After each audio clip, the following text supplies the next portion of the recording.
Hey guys, welcome back to the channel. Today's video, we're going to get into the degenerative space of NFTs. Now, do I think they're all bad? Of course not. There are some really good projects out there which we'll discuss in today's video. But overall, it looks like we are getting to the tail end of this absolute mayhem hysteria of NFTs. Now, this could go on for another week, 2 weeks, a month.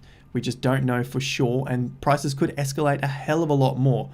But essentially, this is the riskiest time to be getting into anything like this. So if you're new to trading, new to cryptocurrency, then maybe you just want to watch what's going on, maybe play with a little bit, not financial advice, but overall this is the riskier part of the cycle. And another reason why I think Ethereum still has a little way to go until it pops off. Basically, once these profits get taken in from all of these NFTs, from the DeFi, from the DEXs, the list goes on, then this all has to shift somewhere. And essentially, a lot of people believe it'll shift to Ethereum and potentially Bitcoin as well. So we're going to discuss all of that, look at a ton of NFTs, and go through a few charts to update you guys on these NFTs that I've talked about recently. And Litecoin, yes, it's not an NFT, but Litecoin needs a quick update along with Cardano and potentially Reef. So, long intro, but if you love the sound of that, you know what to do. Hit that subscribe button. It goes a long way to helping the channel out. Let's see if we can get to 100,000 subscribers in the month of March. If you do enjoy the content and you find some value from it, which I'm sure you will today, hit that like button down below. Let's get this video to 3,000 likes. Apart from that, let's dive into the video. So first thing I've got here is what we're looking at from my videos in the past few weeks. You guys know I've been talking about exit strategies. Is it time to sell? I do get a lot of criticisms for selling cryptocurrencies. End of the day, you want to make profits. Now, the distinction here again, remember, is a trading bag and a long-term hold bag.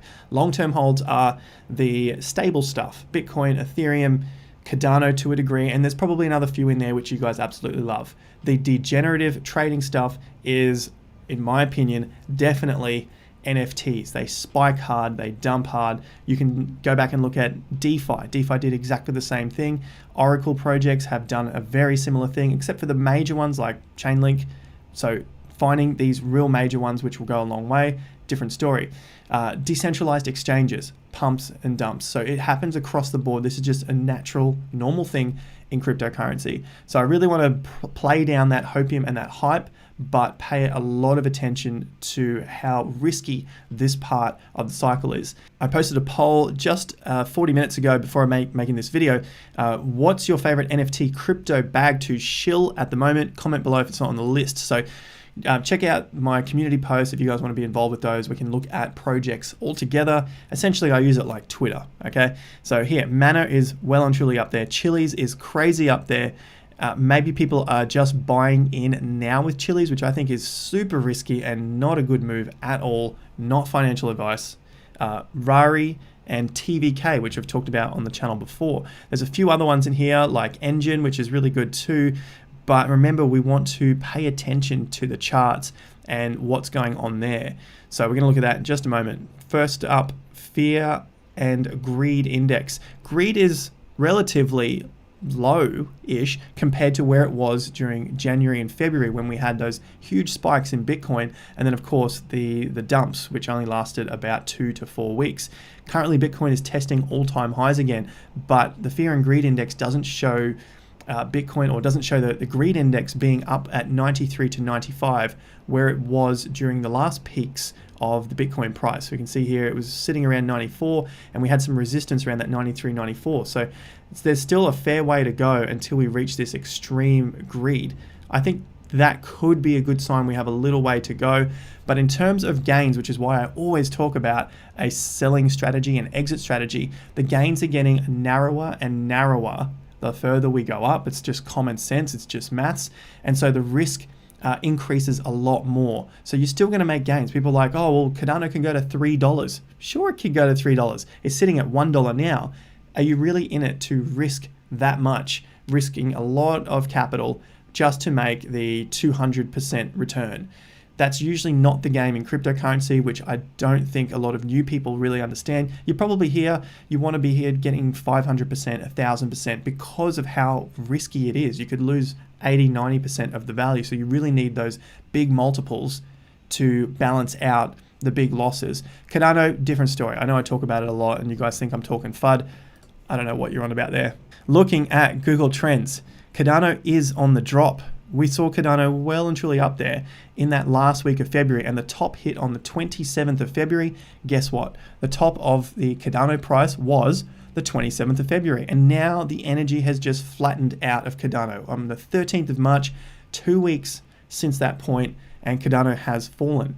So let's look at NFTs, which are just dramatically on the rise. They are as high as NFT searches have ever been, and they're getting very close to the search volume for Cardano. Can you imagine that? The search volume out there past 12 months worldwide, NFTs are almost at that peak search criteria that Cardano was for the week that it led up into its all-time high.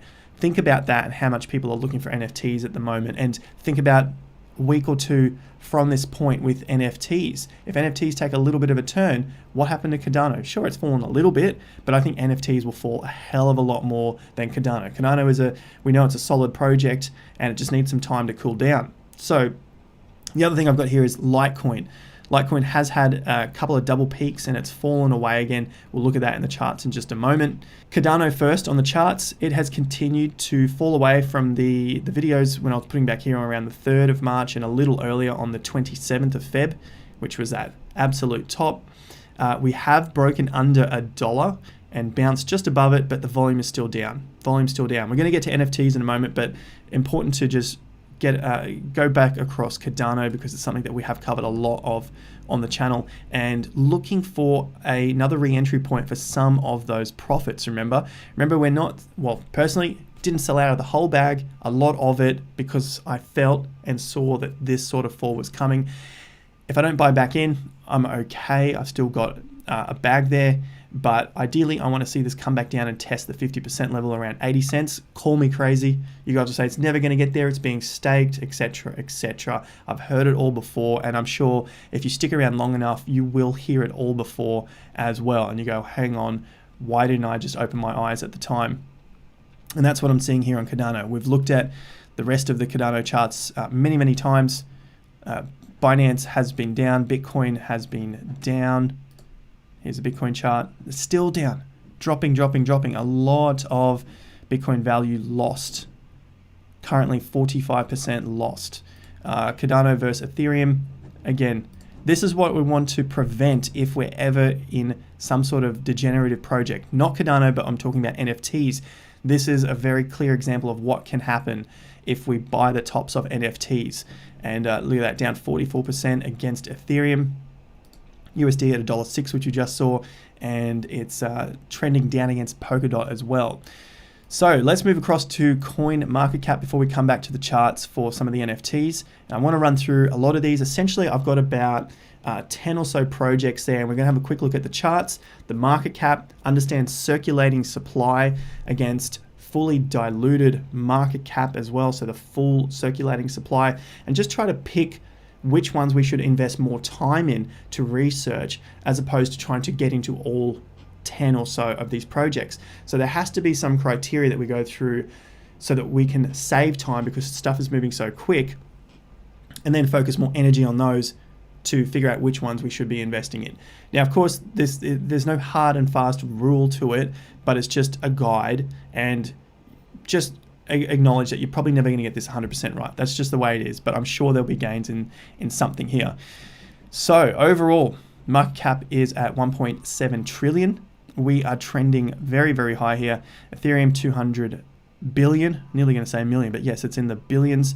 And what we've just seen recently is Chili's go bananas, and I really thought 50 cents was going to be a high. We saw it spike into $1, and now it's back down at 75 cents. So Chili's is really going hot. Maybe we are coming to the end of the NFT craze. Let's take a first look at this token I have here. I've got GSwap. I'll have a look at that in just a moment. Shroom Finance, Sandbox, mentioned by you guys. OMI, O-M-I, Ecomi. I've got Engine Coin. Looking at Engine, sorry about that. Engine, look at these charts. This is the main thing I want to bring up before we have a look at the circulating supplies and the market caps. These are just spiking out of nowhere. Well, we could see them coming, but when we look at these spikes, these aren't the markets that I want to chase. The engine, like I talked about on the channel, I put on a community post about a month ago. You can go back and have a look at that.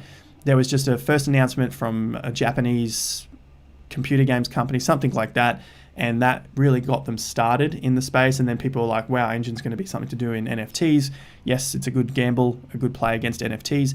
And so from that point, or at least December, it's 13 cents. I think that point was around 20 something cents or 30 cents.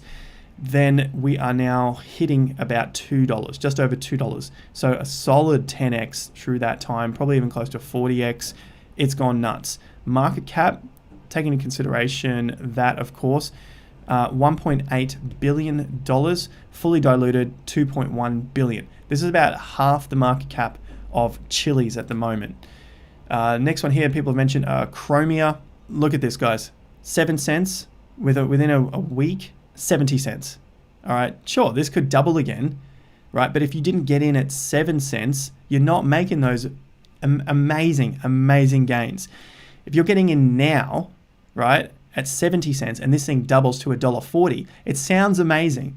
And I'm repeating this a lot because a lot of people get sucked into that trap and they say, well, it can still go to $2. It's like, if you get in now, it doesn't matter if it goes to $2. In my opinion, I want to go find the things that are somewhere around this area that I could get 5, 10, 20x from. I'm not that interested in going from 70 cents to $2. It's great, but if you got in here, great. You know, it's way better. That's the whole point. I want to send my capital to those coins that have that sort of potential.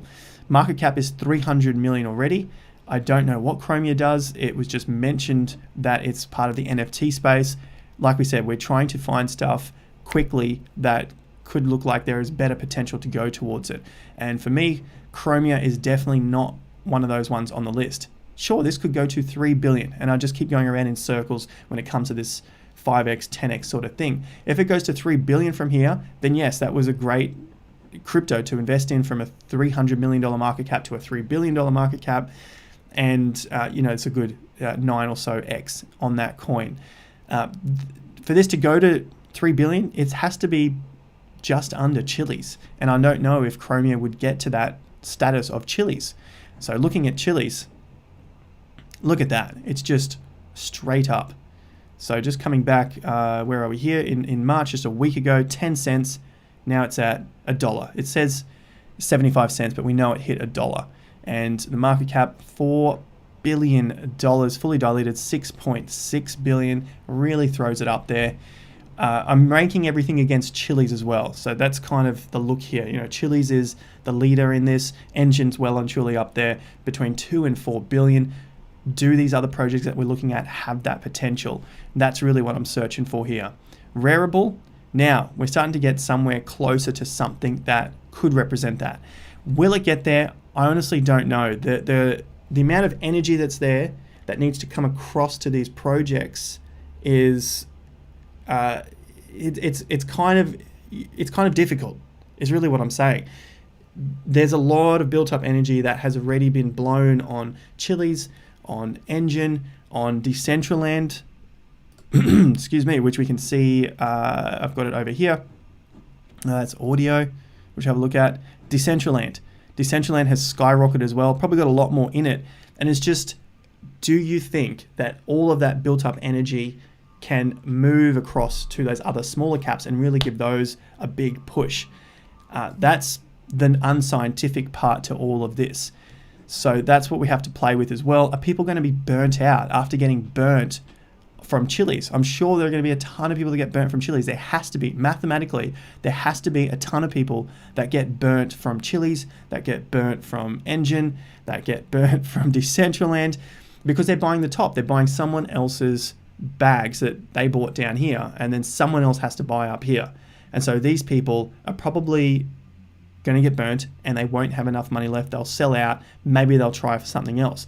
The guys who have bought up here, bought down here, and are selling up here, Are they going to risk another bag on some of these smaller projects like we were just looking at on Rari, R-A-R-I? Are they going to do that? Because this is sitting at a market cap of 28 million, but a fully diluted market cap of 830 million. So keep that in mind as well. Fully diluted just means that there is a whole lot of coins, a whole lot of tokens, any of these cryptos that are being held from other addresses. Maybe it's part of the founders, the CEOs, some early investors that can't release the tokens just yet.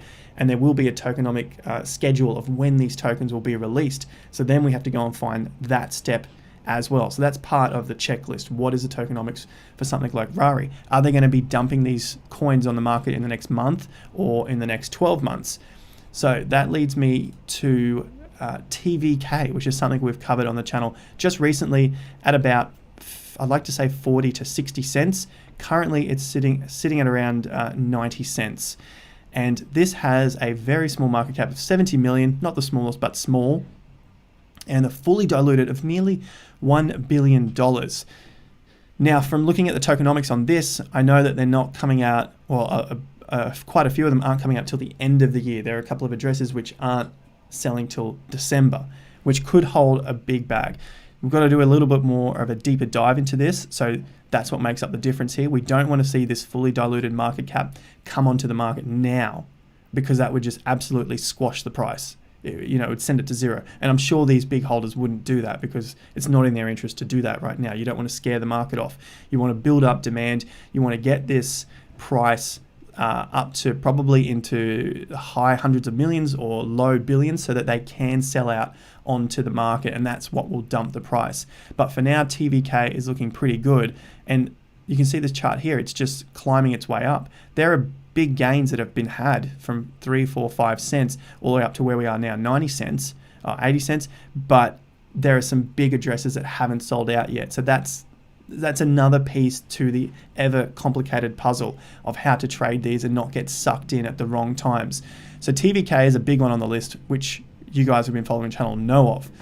So looking back at a couple of these other cryptocurrencies, we have the likes of GameSwap, and another one here that I like to look of is Shroom Finance. And I found these from Twitter. If you guys want to know, I don't do, I have to go and look somewhere else for research, just like you guys do, and then I'll dive deeper into them. So Josh, I've followed him since 2017 on crypto Twitter, and he's got a couple of tokens here talking about GSwap and Shroom. Sure, Engine is good, but people are getting in an Engine at 1.5 billion. That's what we just talked about. We know that over and over again. GameSwap and Shroom Finance are sitting at 17 million and 34 million market caps, with decentralized exchanges release coming soon, along with alpha being dropped in the next few weeks. So even at half of Engine's market cap, that's a 30 to 15x gain for these two cryptos. That's why these look a hell of a lot more appetizing than getting into it was Omi and some of those other ones out there that we just looked at. Look at this one, GSwap. 16 million market cap, fully diluted 38 million. So about half of the supply is out there. The chart, not so bad. It is breaking through some resistance and it's coming back. So $1 fell to 60 cents, currently sitting at $1.80. That's it's still early days for this sort of token. Now I have no idea what GSwap does. I've just seen it on a tweet or on a news article. The coin price looks good. The market cap looks good. The fully diluted market cap is okay. These sort of things are checking out. Check, check, check, check. And now I can go do more research into these projects. Can they do it? Is there enough demand that would drive people to this? Do they have a good marketing team? Can this do it within this small period until basically the energy runs out of it, which is something we talked about in the previous videos around, can these projects continue to pump? Does it still have enough left in the tank in this stage of the market? And how many times are we going to get that pump? So GSwap is on the list. All right, that's where we're at. TVK, GSwap's on the list. Shroom at $1. It started back down here at around 10 cents, 8 cents. So it has moved a hell of a lot, but the market cap still 50 million and the fully diluted 64 million. We don't have any of those crazy numbers where there's a huge amount sitting in someone else's address, in their wallets. Most of the supply is out on the market at the moment, and that's a pretty good thing here. So I like that. I'm going to continue to research more into Shroom. So I'm presenting these to you before I've actually gone out and bought them. I have not bought these projects here. All right, I've bought TVK, but none of these other ones I have bought, and there is the pros and cons to that. I need to do more research, and they might not be good. That's the con for you guys. The pro to that is I haven't bought them. You know, and obviously you have to take my word off this, but I haven't bought them, and I'm not pushing the price. I don't think I have an audience big enough to be able to push these prices anyway. So that's what I can say about those. Anyway, looking at the sandbox before we begin to wrap up and have a look at Litecoin as well. Sandbox, this was the one that was mentioned in the community post on YouTube. $400 million market cap with nearly 2 billion fully diluted. So if this was to get to half of Engine's market cap, Engine's at almost 2 billion, half of that's 1 billion, this really can only double from here. Sure, maybe triple. It's not really that big of a deal. So if you're holding it and you bought it down at these levels, then you're doing fantastic. But if you're coming into the market and someone's spruiking Sandbox, S-A-N-D, at these levels, you probably don't have that much more room to grow if you were looking for those 10, 20, 50 baggers. And that is what I've talked about in the previous videos on how to go from 1,000 to 100,000. It's simple maths, but the mindset and understanding charts is another layer to the whole puzzle. And as you can see, it's not difficult things. If you've been following the channel, we talk about all of these strategies. None of these strategies are difficult. It's just many, many, many, many layers within a very, I guess, easy to action plan once you understand the layers. So overall, they are the cryptos that I've got on the list. I'll do an update video around some news going forward, because I think this video is long enough at the moment. I want to take a look at CoinMarketCal, because this comes up a lot for Litecoin. Mimblewimble. So that's it for NFTs for now, okay? Let's have a quick look at Litecoin and what it's going to do on the charts and what's going on. Mimblewimble, code review. Mimblewimble, it's hot on this page here. A lot of votes, a lot of views, high percentage. It's significant, it's trending, but in the grand scheme of things, Litecoin really isn't out there trending too much. You can see it's on the decline. So that's not a positive sign, although it is being looked at in terms of like calendar dates coming up. So let's take a quick look at Litecoin on the charts, because it was one that I honestly thought would begin to explode at some point. I look at it in terms of US dollar, and it keeps going up against US dollar because Bitcoin keeps going up. If you don't understand that, go and review some of the other videos. Basically, we want to be measuring these projects against their Bitcoin value and their Ethereum value, because otherwise we want to reduce our risk. And since our first videos in January, which were around this 0.003938, 0.004, so this is against Bitcoin, Litecoin versus Bitcoin value, it has only seen a few little bumps and continued to fall. Although it looks okay now after this big spike yesterday, it is trading at recent lows. This is very bad. It's very low. It's not what we were expecting from this, and this is one of those projects that has completely underperformed everything else, unfortunately. So keep that in mind if you are thinking about loading up bigger on Litecoin. I know that there are a few viewers that watch other channels that talk about Litecoin a lot. Maybe that's you guys. You watch other channels which talk about buying Litecoin. And I do think at some point it will explode. It's just, that's what Litecoin does every cycle. It will explode like this, and then you have, like, well, you don't have to, you can have to do anything. But if it was me, and what I will do is sell out. Just sell this crap. Litecoin continues to dump and dump and dump, and then eventually you get a really, really, really big push, and then it continues to do the same thing, just dump. So Litecoin against Bitcoin, it looks like it's going through something like this again. This pattern that happened through 2015 into early 2017, spiked for a few weeks to a few months, and then it was over again until it did it again, over again, did it again, and now it's just been dying ever since 2019. So it's probably due for that big spike sooner or later, and at that time, it's just get out, show over, rotate those profits into something else, and that's pretty much done for Litecoin, in my opinion. If you want to hold this thing forever, you go ahead, but that's what I see Litecoin good for. It's almost like a Dogecoin, and honestly, they work together. So why not? You know, it looks like it does perform very similar to Dogecoin. So in that sense, boom, spike it out, move it on, get more Bitcoin, get more Ethereum, go and be degenerates on NFTs altogether and make some big coin.